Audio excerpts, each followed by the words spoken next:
Did you manage to get my mic on? Where is she? There we go. We're good. Okay, perfect. But I got to tell you, this is amazing, the number of people we have in here. I've been doing this now for, I think, it's got to be close to 8-9 years, and we used to held this up on the 8th floor conference, and we were actually plenty of room in there for all of us. Now it's exploded, and you don't even have seating for everybody at this point.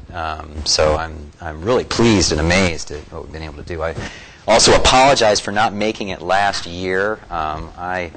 2 months prior to it, I put it on my schedule. I had my staff block it out, and that day came, and my staff said, "You're off for the afternoon. You're supposed to be somewhere important." And I said, "Well, where's that supposed to be?" And they said, "We don't know. You didn't tell us where." So I spent about the next hour trying to call people, figure out where I was supposed to be, and gave up at that point and got some work done and figured this was going to come home to roost. And sure enough, it did. And a week later, Kay called me and says, "Where were you?" And I said, oh, that's where I was supposed to be. Okay. So I'm here today anyway. Well, welcome. Thank you all for coming. Thank you, Dean Koch, for allowing me the honor to speak here today, too, as well. And thank you, scholarship award donors, probably most of which I know, and without whom this would not be possible. And lastly, thank you, scholarship recipients, who have earned the privilege to be called out amongst your peers for this exemplary achievement. This is an important ceremony and a celebration of the commitment of our young students who have devoted their careers and a good portion of their lives to the very important endeavor of furthering science, technology, and engineering. Young people who are blessed with the aptitude, willingness, and enjoyment to take on this relatively rare and academically demanding challenge are rewarded with high incomes. But in addition, they earn a regarded place in society as someone who benefits others by advancing science for the betterment of humanity. You need look no further than 7 billion people who are on this planet, most of whom would not exist if it weren't for science and engineers. Many of you, by virtue of your hard work and acquired discipline in this field, will go on to become leaders in business, in academia, and in many other related fields as well. All of us have a personal odyssey. The experiences of those things in life that brought us to where we are right now. Often we may wonder about the odyssey of those we observe around us. I will share with you mine. Presently before you is the projected facade of what is me. Today, I am an engineer and a physician with several publications and patents across the fields of medicine, mechanical, and optical engineering. Originally working in the auto, steel, and pulp and paper industries, but with a desire to utilize engineering to improve the human condition, I went on to become a physician and an eye surgeon. The businesses I've co-founded, associated with the eye care and surgical practices, employ approximately 150 people, caring for more than 50,000 patients per year. Being in ophthalmology and keeping with my original desire to engineer medical devices, I obtained a graduate education here at Optical Science. This enabled the creation of 3 startup businesses. Those companies are presently developing devices such as an optomechanical prism for measuring the pressure inside the human eye to better diagnose and treat glaucoma. In addition, we are also developing a truly accommodating intraocular lens implant, which allows the human eye to be able to change its focal distance at will, as well as to magnify images. I have surrounded myself with some of the most amazing and talented business partners and employees with whom I've cultivated a genuine relationship to last a lifetime. Lastly, and most importantly, I am a husband and father of 6 children, co-leading a family with my wife, Jenny, creating a safe, progressive, and nurturing environment for our children to develop. This is what you see after 51 years of very hard and often amazingly exciting work, but it's only the surface. I am certain that all of you can relate when I say there are times in my life in which my future was all but certain. Early on, I was raised by a single mom who was simultaneously putting herself through college. An abusive and intoxicated father was no longer in the picture. We lived in a converted garage in Ocean Beach, San Diego from 1969 to 71. And at age 5, I was part of a culture which included drugs, Vietnam peace marches, and much of my time was spent in daycare. Later, in a poor, subpar public elementary school, my achievement was average with no extraordinary discernible talents, except that I was quite capable of taking care of myself, simply because there was no other option.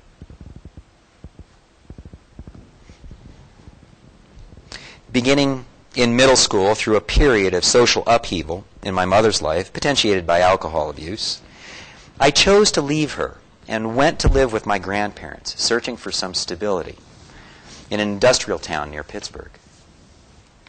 By this time, at age 12 years old, I was making decisions as an adult. These decisions, unfortunately, included drugs and alcohol, but were replaced by a focus on the sports of wrestling and football. Still, my academic performance was below average for a subpar blue-collar public school. My grandparents lamented privately in letters to my mother that my IQ was average at 100, and that I was in the lower half of my peers in school. Still, I worked hard at sports and at my job at McDonald's. In an effort to have me gainfully employed, since I likely was not a candidate for college, my grandparents attempted to enroll me in a machinist apprenticeship program at the local GE locomotive plant. Unfortunately, the entrance exam consisted of a highly competitive algebra test, which I failed. The environment in which I lived was an industrial working person's town, experiencing a depressed economy. The unemployment rate was 25% at the time. And what I observed was that engineers were the only people able to survive and prosper. So being that I enjoyed science, I was going to become an engineer. This was amusing to some people around me. Fortunately, however, I had an extraordinary belief in myself. There was not anything that I could not do if I wanted to try hard enough. In my first stroke of academic success, I scored high enough on my ACT college entrance exam to get a full tuition scholarship at an engineering college in Ohio. Once I started college, I worked very hard right from the beginning, even retaking algebra and trigonometry. I found that with diligent application, I earned straight A's. By the following year, I did well enough to get a full-time job at General Motors, working the midnight shift as an environmental technician, which paid for my college and still allowed me to continue school full-time during the day. From then on, it was a series of hard-fought successes and many failures. It's important to stress these failures. They were numerous and they were varied. But in retrospect, I like to consider them costly and indelible educations, which none of us can completely avoid.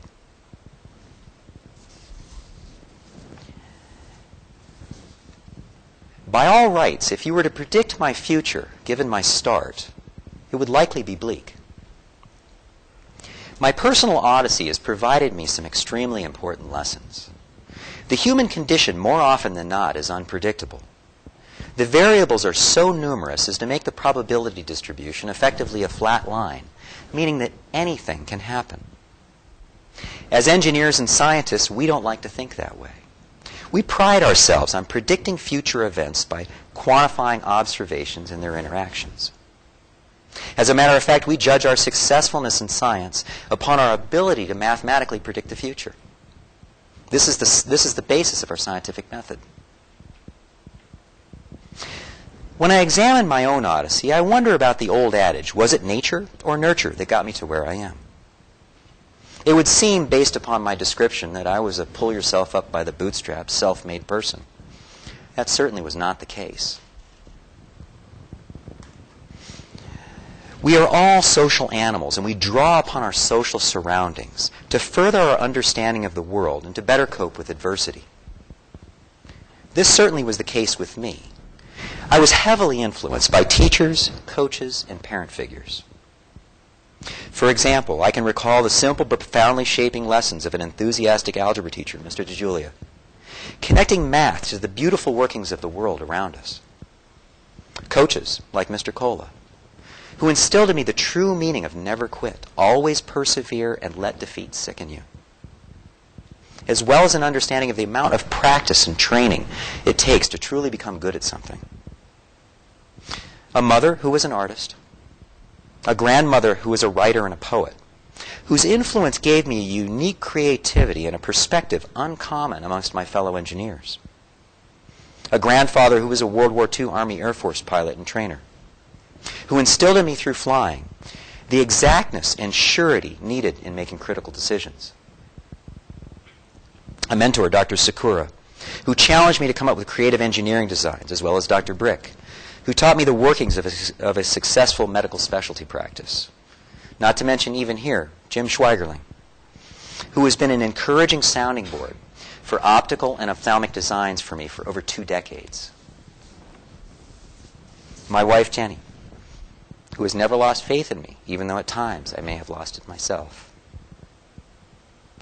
My enthusiastic partner, Nanon, who has taught me the arts of business negotiation and contracting, as well as celebrating the small victories. Those people unknown to me who made higher education affordable at the time that I was in college. My Bachelor of Science in Engineering cost me $1,200 per year. My medical school cost me $9,000 per year. Most of us could work our way through school at that point in time. And lastly, those who gave me scholarships and grants to complete my education unburdened by an unsustainable debt.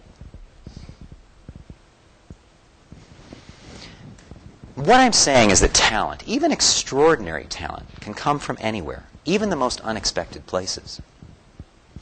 Many times, those who are the hungriest, those who have the least, can soar the highest. It can be a lifelong psychological advantage. Most just need a leg up, some help over a hurdle, not a free ride. A fantastic example of this is Helen Keller. She was a blind and deaf woman during the time of women's suffrage. She was enabled by her family, her teachers, and even the likes of Alexander Graham Bell when she eloquently expressed, "A happy life consists not in the absence, but in the mastery of hardship." Our future as a society depends on how we are able to foster these potentially talented individuals. And your desire to do so is typically drawn from some basis of spiritual interconnectedness. It was this sense that drew me to start the John Tipton Scholarship. Running along a Southern California beach on Thanksgiving Day, I came across thousands of crosses in the sand, dedicated to those who had died in the Afghanistan war. I paused, I turned, and on one was inscripted Captain John Tipton.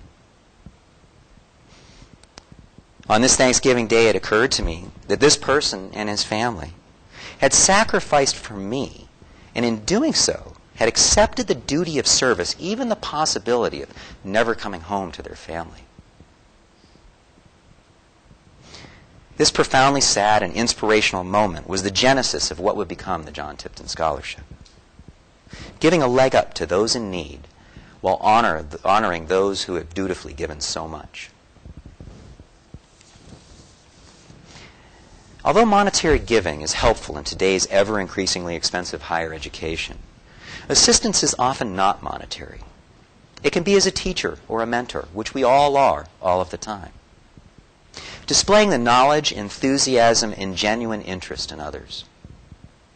Or creating a business able to employ and utilize these talented people. Or making education affordable through an efficient education process. Or providing that leg up through scholarships and grants. I will close with 4 simple pearls that my personal odyssey has taught me. 1. Always be creative. Ideas need to flow, even crazy ideas. Crazy ideas often have a kernel of brilliance. Be prolific. Write them down. You never know when some old idea may play a critical role. Expect to need 100 ideas for one good one. Observe the problems around you continuously It's easy to ignore problems and accepting them as part of everyday life. Listen to the problems experienced by others. Formulate solutions and again, write them down. 2. Be a great doer. Never give up. Believe in yourself and your ideas. Take the risk. It's wonderful to be a great thinker, but innovation is 99.9% doing.